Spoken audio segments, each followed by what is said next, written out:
Aujourd'hui, on se retrouve pour la vidéo du mois de février, donc le récapitulatif du mois de février. Hein, on est en mars. Et je rappelle le concept. En fait, on suit tout simplement un portefeuille, donc mon portefeuille, mes investissements, 100% en stable, mois par mois. Donc on peut voir la performance mois par mois, la vraie performance après les frais, etc., etc. Donc aujourd'hui, on est en février et on a, comme on peut voir dans la page principale, on est à un rendement, on a atteint les 2%, rien qu'en février. Et plus intéressant, si on va sur la performance cumulée depuis le mois d'octobre, on a atteint les 10% de performance. Qu'est-ce que ça veut dire?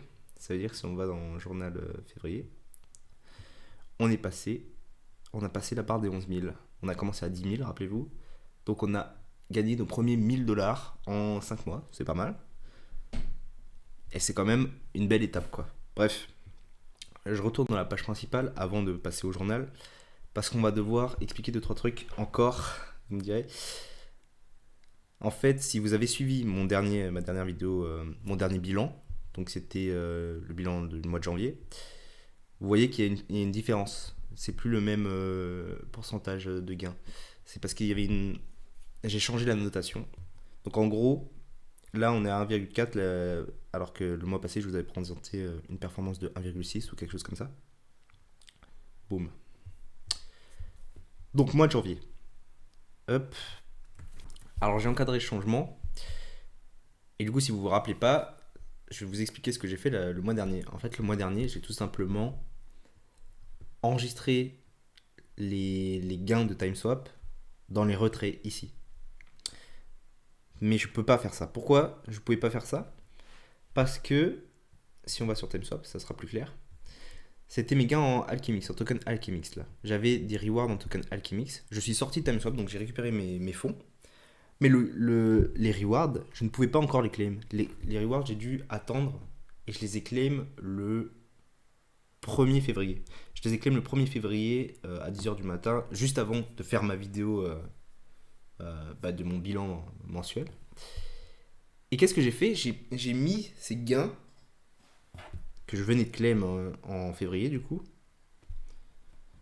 Je les ai associés au mois de janvier. Pourquoi je les ai associés au mois de janvier? Parce que je les ai générés jusqu'au 18 janvier littéralement.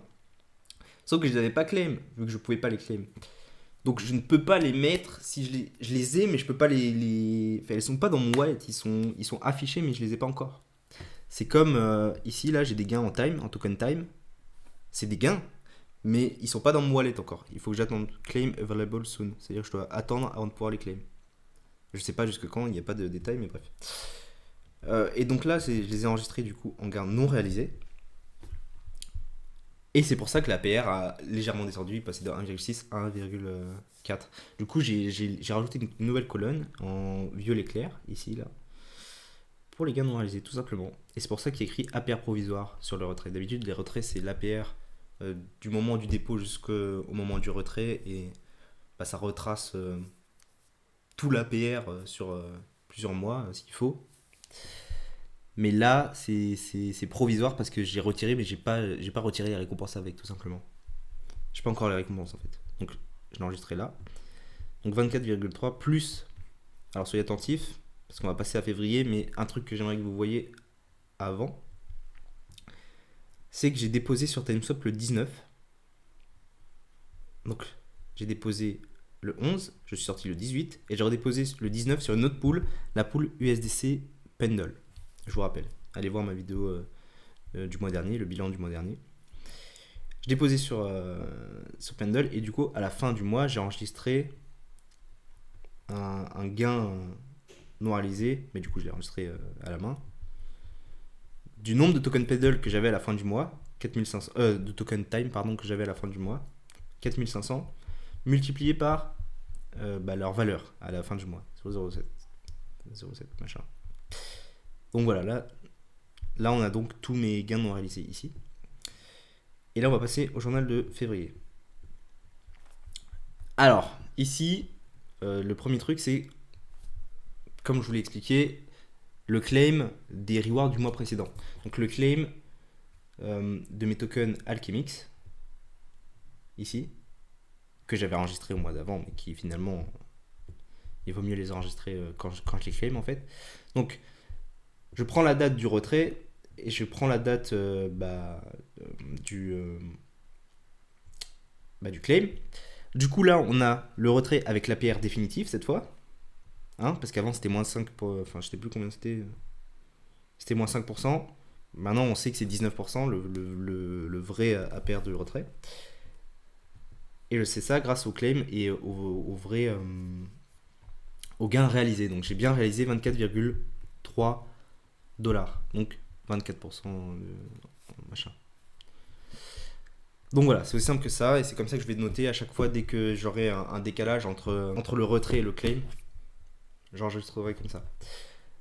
Du coup, je refais la même chose ici. Hein, on va quand même passer toutes les parties avec TimeSwap. Et donc, si vous vous rappelez, j'avais posé dans une pool USDC Pendle. Cette pool, comme je viens de vous montrer, j'avais 4500 tokens Pendle, token Time, il y a le 31 janvier. Et du 1er jusqu'au 12 février, j'ai gagné seulement, on va aller voir, gain réalisé. J'avais à 4500, là on est à 5785, c'est-à-dire que j'ai gagné que 1285 tokens à 0,007 $. Hein. Donc c'est, on va faire le calcul. 1285 fois 0,007. J'ai gagné 9 $ en 12 jours. 9 $ de reward en 12 jours. Et pourquoi je ne suis pas sorti, je l'ai déjà expliqué le mois dernier, je ne pouvais pas sortir, j'étais bloqué. Sinon, il n'y avait pas assez de liquidité pour que je sorte. J'étais obligé d'attendre la fin de la date d'expiration de la pool. Enfin, je sais pas comment ils appellent ça, mais la date de maturité de la pool, oui. Donc j'ai attendu jusqu'au 12 où j'étais coincé et en plus je prenais des risques. Pourquoi ? Parce qu'il y a eu un gros crash début février. Trump qui a annoncé les tarifs, etc. Le Pendle a chuté jusqu'à 2 $. Sachant que je commence à perdre de l'argent à 2,6 $. Donc, je l'ai expliqué dans la vidéo du mois dernier, mais pour faire simple, il faut que le token Pendle soit au-dessus de 2,6 $ pour que je sois remboursé en dollars, sinon je suis remboursé en Pendle. Et si le Pendle vaut en dessous de 2,6, il vaut moins que mon dépôt. Bref. J'avais posé à 3,6 je crois, ou 3,8. Non, c'était 2,8 $, il devait être au-dessus de 2,8. Bref. Au final, ça s'est bien passé, j'ai récupéré mon argent, au moins, c'est déjà ça. Mais le rendement est vraiment éclaté. En plus, pour un risque... j'ai pris quand même un risque au final, donc... TimeSwap, mauvais protocole. Enfin, j'ai pas du tout aimé. Surtout que, comme vous avez vu, je peux pas récupérer mes rewards. Encore. Je sais pas quand... Ils ne savent pas eux-mêmes quand on pourra les récupérer. Donc, faut que j'attende, Mais voilà, du coup, j'ai fait la même notation. Gain non réalisé, les 40,50 $. 40,5. Et on va voir combien ça va me rapporter quand je pourrai les claim. Donc voilà pour TimeSwap. Je pense que c'est plus intéressant d'emprunter sur TimeSwap que de déposer sur TimeSwap. Je pose ça là. Il faudra revoir. Et sinon, le mois très très simple. Ça va prendre 2 minutes. Qu'est-ce que j'ai fait ?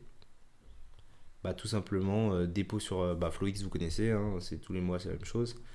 FlowX, je claim mes rewards et je rebalance la pool quand elle sort de... C'est une pool V3, hein, donc je rebalance quand ça sort. Et voilà, c'est aussi simple que ça. USDC, USDT, voilà. Et ça rapporte des beaux rendements, hein, comme vous voyez, ça rapporte des beaux rendements.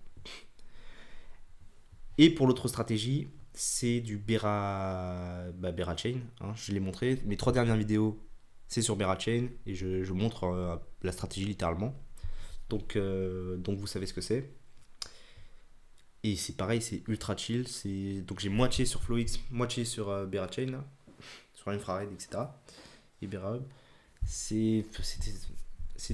tombe du ciel. C'est du rendement qui tombe du ciel. Il n'y a pas à se prendre la tête, il n'y a pas à chercher, etc. Donc, pour moi, tant que le rendement est au-dessus de 20% sur ces deux protocoles, je ne vais pas chercher ailleurs. Je ne vais pas chercher plus compliqué pour 2% de plus, etc. Tant que le rendement est au-dessus de 20%, s'il n'y a pas des stratégies qui rapportent du 40% ailleurs ou des trucs de fou, je préfère rester sur les stratégies simples et efficaces comme FlowX et Bera Chain. Alors, Bon, là, vous voyez, il y a un orange plus foncé, bah, c'est l'airdrop comme les 2 mois précédents ou les 3 mois précédents, je sais plus, de Bluefin, 2 mois précédents. Et là, c'est plus que 3,41 $. Donc, j'ai juste récupéré la dernière partie de l'airdrop. Voilà. Et j'ai aussi récupéré un airdrop de Core Ignition Programme là. Mais c'était 1 $, donc je l'ai même pas noté. Je l'ai même pas noté. C'est parce que j'ai pas été actif sur Core, du coup, j'imagine que l'airdrop a été pourri. Bref. Et pareil, fin de mois, c'est juste la même chose, c'est Berachain et FlowX. C'est moi de chill. Donc j'aurais eu quand même des plus gros rendements si j'avais pas bloqué mes fonds sur TimeSwap. Vraiment, c'est vraiment une plaie. Ça m'a énervé.